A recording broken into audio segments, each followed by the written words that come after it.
Bismillahirrahmanirrahim. Assalamualaikum warahmatullahi wabarakatuh.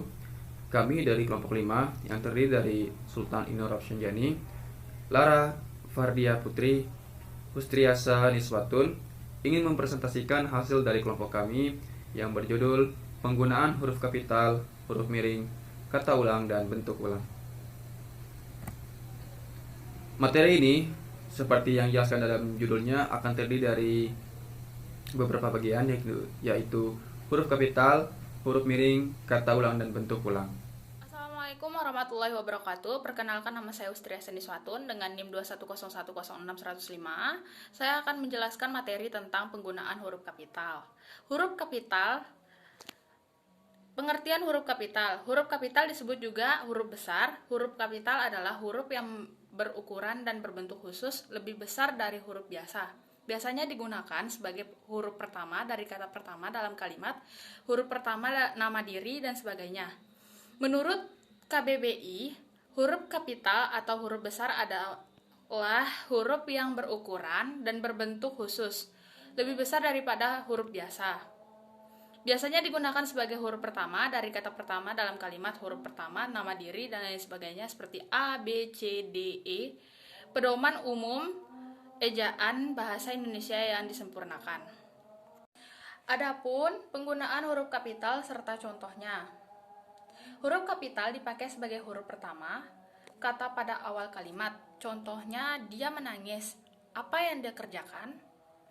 Terus yang kedua, huruf kapital dipakai sebagai huruf pertama, petikan langsung, misalnya adik bertanya, kapan kita bertamasya? Besok lusa, kata ibu, paman akan berangkat. Huruf kapital dipakai sebagai huruf pertama, unsur nama jabatan dan pangkat yang diikuti nama orang atau yang dipakai sebagai pengganti nama orang tertentu, nama instansi atau nama tempat. Misalnya, Presiden Soekarno, Gubernur Aceh, Perdana Menteri Iran. Huruf kapital tidak dipakai sebagai huruf pertama nama jabatan dan pangkat diikuti nama orang atau nama tempat. Contohnya, siapa nama gubernur yang baru dilantik itu. Huruf kapital dipakai sebagai huruf pertama, unsur nama orang. Contohnya, Amir Nasution, Anissa Subandono. Huruf kapital tidak dipakai sebagai huruf pertama nama orang yang digunakan sebagai nama jenis atau satuan ukuran. Misalnya, 3 ampere dan 10 volt. Huruf kapital dipakai sebagai huruf pertama, nama, tahun, bulan, hari, hari raya, dan peristiwa besar. Misalnya, bulan Agustus, Hari Raya Idul Fitri. Perang Dunia II, Hari Kamis, tahun Hijriah. Huruf kapital tidak dipakai sebagai huruf pertama peristiwa sejarah yang tidak dipakai sebagai nama. Misalnya, perlombaan senjata membawa risiko perang dunia. Adapun huruf kapital dipakai sebagai huruf pertama, semua kata termasuk dalam unsur kata ulang sempurna. Di dalam nama buku, majalah, surat kabar, dan judul karangan kecuali kata ke, dari, dan yang tidak terletak pada posisi awal. Adapun huruf kapital dipakai sebagai huruf pertama kata ganti Anda. Misalnya, sudahkah Anda tahu surat Anda telah kami terima? Sekian penjelasan materi dari saya. Selanjutnya akan saya serahkan kepada pemateri selanjutnya yang akan dilanjutkan oleh Lara Fardia Putri. Bismillahirrahmanirrahim. Assalamualaikum warahmatullahi wabarakatuh. Perkenalkan, nama saya Lara Fardia Putri, saya dari kelompok 5. Di sini saya akan menjelaskan tentang huruf miring. Huruf yang tercetak miring dalam terminologi tipografi disebut italik. Huruf italik ini biasanya digunakan untuk memberikan penekanan pada sebuah kata. Di samping itu, huruf-huruf ini juga dipakai untuk menunjukkan istilah atau kata yang berasal dari bahasa asing.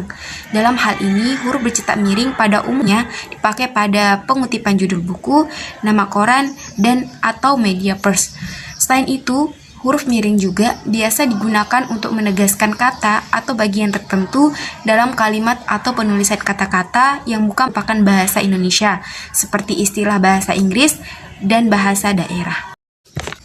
Cara menulis huruf miring dan contohnya, berikut ini terdapat beberapa cara menulis huruf miring yang benar terdiri atas. Yang pertama, huruf miring dalam cetakan dipakai untuk menuliskan nama buku, majalah, dan surat kabar yang dikutip dalam tulisan. Misalnya, saya belum pernah membaca buku Negara Kertagama. Majalah Horizon memang bagus untuk dibaca. Berita ini muncul dalam surat kabar Suara Merdeka. Catatan, judul skripsi, tesis, atau yang disertasi yang belum diterbitkan dan dirujuk tidak ditulis dengan huruf miring, tapi diapit dengan tanda petik. Huruf miring dalam cetakan dipakai untuk menegaskan atau menghususkan huruf, bagian kata, atau kelompok kata. Misalnya, huruf pertama kata abad adalah A. Huruf miring digunakan dalam daftar pustaka karya ilmiah, misalnya Jelena Microvics, Janis Martin, and Peter Reicher, A Taxonomy of DDoC, Attacks and DDoC Defense Mechanism, University of California, Los Angeles. Berikutnya, tata cara penggunaan huruf miring. Adapun untuk tata cara penggunaan huruf miring yang diantaranya yaitu penulisan huruf miring pada buku, majalah, dan surat kabar. Huruf miring dalam cetakan dipakai untuk menuliskan nama buku, majalah, dan surat kabar yang dikutip dalam tulisan. Misalnya, Bahasa dan Sastra, buku Negara Kertagama, karangan Prapanca, surat kabar Suara Rakyat. Yang berikutnya, huruf miring untuk menghususkan huruf. Huruf miring dalam cetakan dipakai untuk menegaskan atau menghususkan huruf, bagian kata, atau kelompok kata.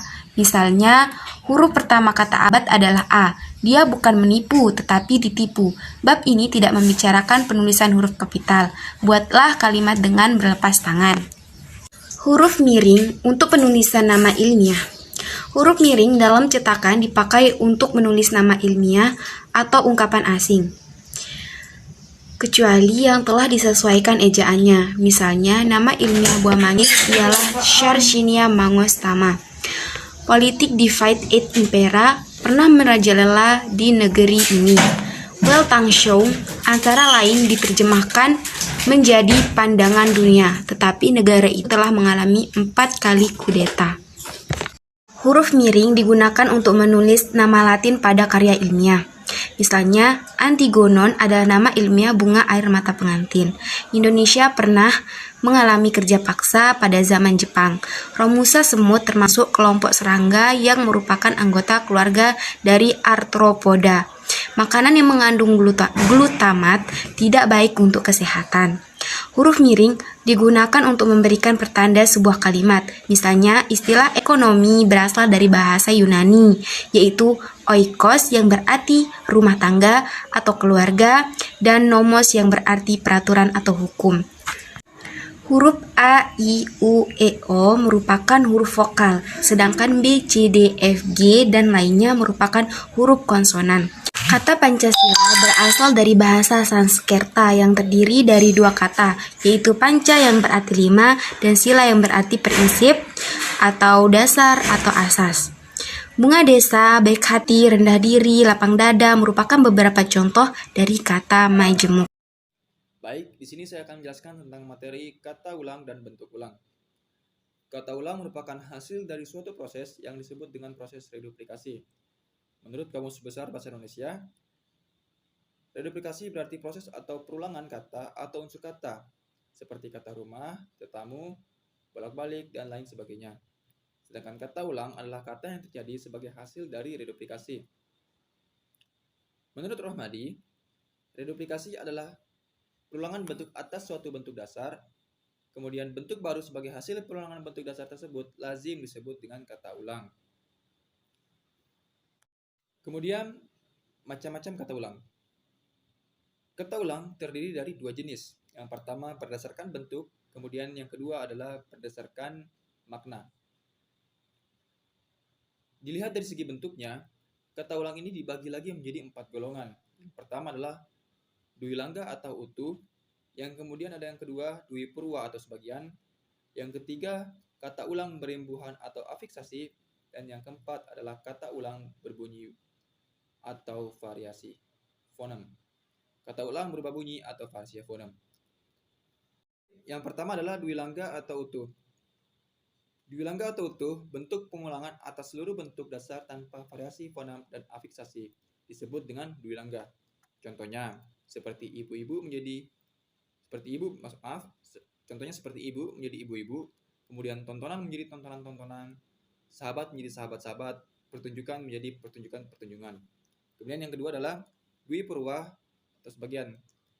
Perulangan sebagian ialah perulangan atas sebagian dari bentuk dasar suatu kata.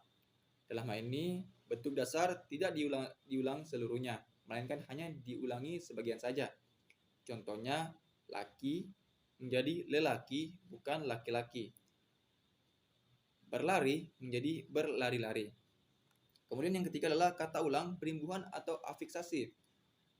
Perulangan dengan perimbuhan bukan merupakan dua proses perurutan, melainkan proses yang terjadi sekaligus antara perulangan dan pembubuhan imbuhan. Proses perulangan tersebut terjadi bersama-sama dengan proses afiksasi dan bersama-sama pula mendukung suatu fungsi. Contohnya, kata dasar motor menjadi motor-motor. Perulangan dari bentuk motor yang berarti lebih dari satu, fungsi semantiknya terlihat pada bentuk motor yang berarti tunggal, dan motor-motor menjadi bentuk jamak. Jadi bisa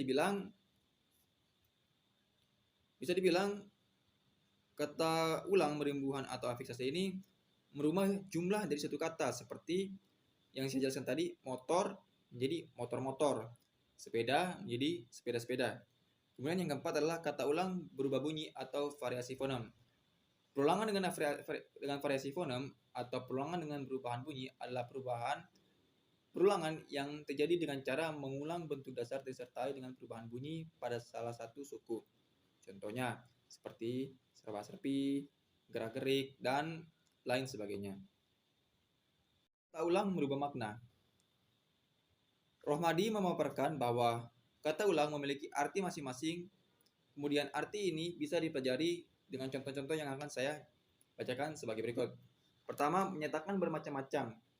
Contohnya seperti murid-murid, buah-buahan. Kemudian menyatakan hal berhubungan. Contohnya seperti masak-memasak, tulis-menulis. Kemudian yang selanjutnya, menyatakan pekerjaan yang diulang-ulang. Contohnya seperti merobek-robek, memukul-mukul, dan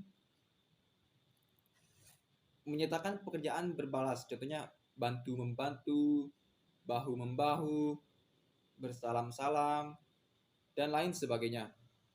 Kemudian makna dan fungsi kata ulang.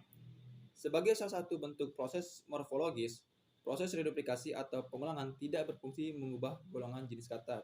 Dengan demikian, pada umumnya reduplikasi tidak mempunyai fungsi gramatik.